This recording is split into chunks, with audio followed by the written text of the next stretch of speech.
वो अपनी जिंदगी में बेहद खुश होते हैं। दोनों का शौर्य नाम का एक बेटा भी होता है, जिस पर दोनों ही अपनी जान छिड़कते हैं। शेखर, अब तो आप शौर्य को अपनी गोद से नीचे उतार दीजिए, उसके सोने का टाइम हो रहा है। नहीं रूपा, इसे मेरे पास ही रहने दो प्लीज। मैं थोड़ी देर में इसे बिस्तर में सुला दूंगा।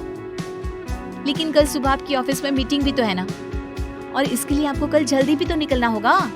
जाइए, आप भी जाकर सो जाइए। क्या यार, अभी तो मेरी गोद में आया था मेरा बेटा और तुम उसे लेकर जा रही हो। बाद में कर लेना अपने बेटे से प्यार, अभी जाकर सो जाइए। रूपा शेखर से शौर्य को ले रही होती है कि तभी शौर्य रोने लगता है। शौर्य को रोता देखकर रूपा उसे फिर से शेखर को थमा देती है। आपका बेटा ना एक नंबर का नौटंकी है, बिल्कुल आप पर गया है वो। साफ बोलो ना, तुम्हें जलन होती है हम दोनों बाप बेटे का प्यार देखकर। पहले बड़ा तो होने दो तुम शौर्य को, फिर देखना वो सबसे ज्यादा मुझे ही प्यार करेगा। देखते हैं। ऐसे ही दिन बीतते चले जाते हैं और एक दिन कैंसर की बीमारी के चलते रूपा की मौत हो जाती है। अब शौर्य 3 साल का हो चुका होता है, जिसके कारण उसकी दादी शेखर पर दूसरी शादी का दबाव बनाने लगती है। शेखर, शौर्य अभी बहुत छोटा है और उसे इस समय एक माँ के प्यार की बहुत जरूरत है। माँ, मुझे दूसरी शादी नहीं करनी।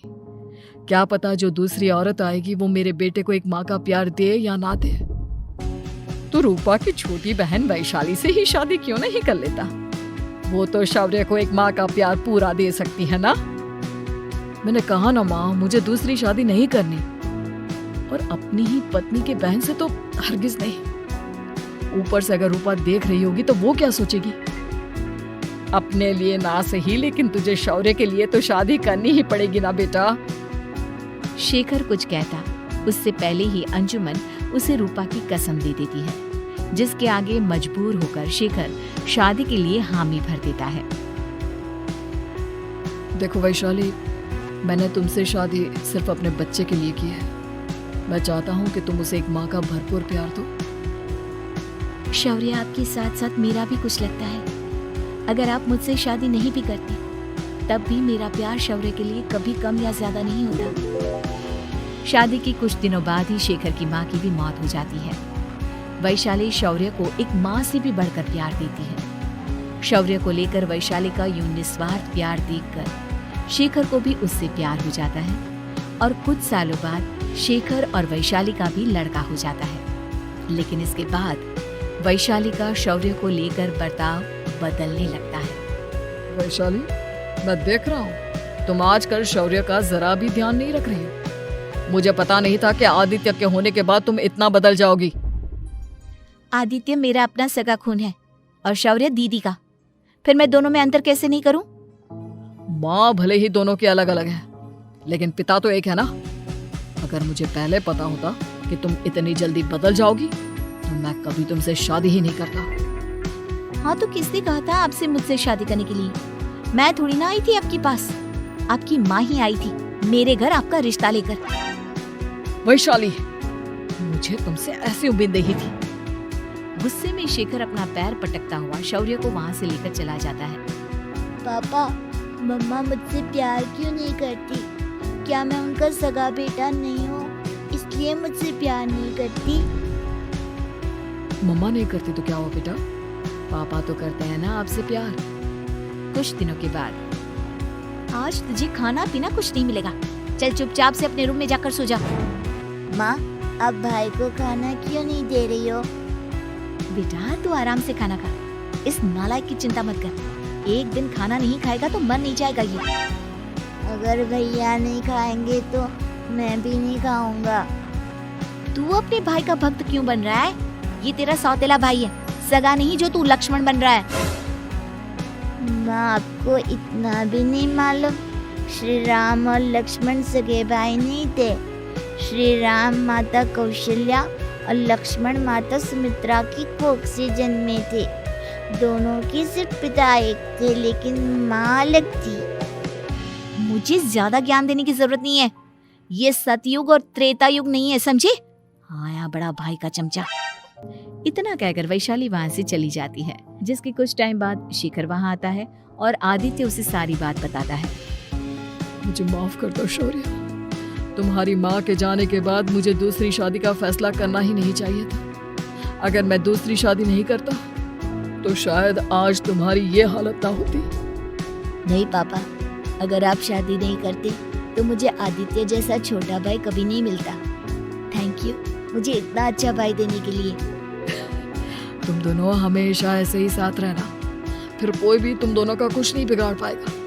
चलो मैं तुम दोनों को आइसक्रीम खिला कर लाता हूँ, बहुत भूख लग रही है ना। शिखर शौर्य और आदित्य को आइसक्रीम दिलाने लेकर जाता है। वो दोनों को पार्क में खड़ा करके आइसक्रीम लेने जा ही रहा होता है, तभी तेज रफ्तार से आती हुई एक गाड़ी उसे कुचल देती है और उसी पल शेखर की मौत हो जाती है, जिसके बाद शौर्य की जिंदगी नर्क से भी बदतर हो जाती है। इस घर के किसी भी सामान को मेरी मर्जी के बगैर हाथ मत लगाना। इन सब पर अब तेरा कोई हक नहीं है, समझा? ठीक है माँ, मैं आपकी इजाजत के बगैर किसी चीज को हाथ नहीं लगाऊंगा। चल जाकर अब पूरे घर की सफाई कर। महज 7 साल का शौर्य वैशाली के कहने पर अपने नन्हे नन्हे हाथों से पूरे घर की सफाई करने लगता है। ऐसे ही दिन बीतने लगते हैं, लेकिन मासी से माँ बनी वैशाली को उस मासूम से बच्चे पर जरा भी तरस नहीं आता। क्यों शौर्य, ये घर में इतनी गंदगी कैसे हो रही है? ढंग से सफाई नहीं की है क्या तूने? माँ मैंने तो अच्छे से सफाई की थी, लेकिन आदित्य बार बार इधर उधर चलकर गंदा कर देता है। अच्छा, खुद से एक काम ढंग से नहीं होता और अपनी गलतियों का जिम्मेदार मेरे बेटे को ठहराता है। इतना कहकर वैशाली बांस का डंडा उठाकर शौर्य को जोर जोर से मारने लगती है। तभी वहाँ वैशाली के मायके वाले भी आ जाते हैं और उसकी सारी करतूतें देख लेते हैं। माँ मैं ऐसा क्या करूँ जिससे आप मुझे भी आदित्य के जितना प्यार करोगी? बोलिए ना माँ, मेरे क्या करने से आपके अंदर मेरे लिए ममता जागेगी? वैशाली शौर्य की एक नहीं सुनती, उसके ऊपर डंडे बरसाती जाती है। हद पार होते देख वैशाली की माँ उसका हाथ पकड़ती है और जोर से उसे थप्पड़ मारती है। यही सब करने के लिए तूने दामाद जी से शादी की थी? हमने सपने में भी तुझसे ऐसी हरकत की उम्मीद नहीं की थी। तू माँ नहीं, माँ के नाम पर एक धब्बा है। बस कीजिए माँ, आदित्य के इस दुनिया में आने से पहले मैंने इसे बहुत प्यार किया था, लेकिन अब जब मेरी खुद की औलाद है तो मैं किसी और के बच्चे से प्यार क्यों करूं? अरे नालायक औरत, जिसे तू किसी और का बच्चा कह रही है वो तेरी खुद की सगी बहन का बच्चा है। बहन है तो क्या हुआ, मेरे अपने बच्चे से बढ़कर तो नहीं हो सकता ना ये कभी। अगर यही बात थी तो तू हमें पहले बता देती, हम शौर्य को अपने साथ ले जाते। उसे इस तरह प्रताड़ित करने की क्या जरूरत थी? अगर आपको लेकर जाना है ना तो ले जाइए इसे, मैं नहीं रोकूंगी। नहीं माँ, मुझे कहीं नहीं जाना, मुझे आपके साथ ही रहना है। मैं तेरी कोई माँ बाबा नहीं हूँ, तेरी माँ मर चुकी है, समझा? अब निकल जा मेरे घर से। माँ आप बहुत गंदी हो, मुझे भी नहीं रहना आपके साथ, मैं भी भाई के साथ ही जाऊंगा। अरे तू क्यों जाएगा, तू तो मेरा सगा बेटा है, जाने दे इसे। हम यहाँ ऐश से रहेंगे, तुम्हारे पापा बहुत सारी जमीन जायदाद छोड़ गए हैं तुम्हारे लिए। नहीं माँ, मुझे भाई के साथ जाना है। आप अच्छी नहीं हो, आप बहुत बुरी हो, आप भाई को बहुत परेशान करती हो। देख वैशाली, तुझसे ज्यादा समझ तो इस मासूम बच्चे में है। ये तेरे बुरे कर्मों का ही नतीजा है, जो आज तेरी सगी औलाद खुद से तुझे ठुकरा रही है। आदित्य, तुझे इस शौर्य ने भड़काया है ना मेरे खिलाफ? नहीं माँ, मुझे किसी ने भड़काया नहीं, पर मैं सब देखता हूँ, सब समझता हूँ। भाई बहुत अच्छा है, वो आपकी जैसा नहीं है। चलिए नानी। इतना कहकर वैशाली के मायके वाले आदित्य और शौर्य को अपने साथ ले जाते हैं और इस तरह वैशाली बड़े से घर में अकेली पड़ जाती है। 2 बेटों के होते हुए भी आज उसे माँ कहकर बुलाने वाला कोई नहीं होता।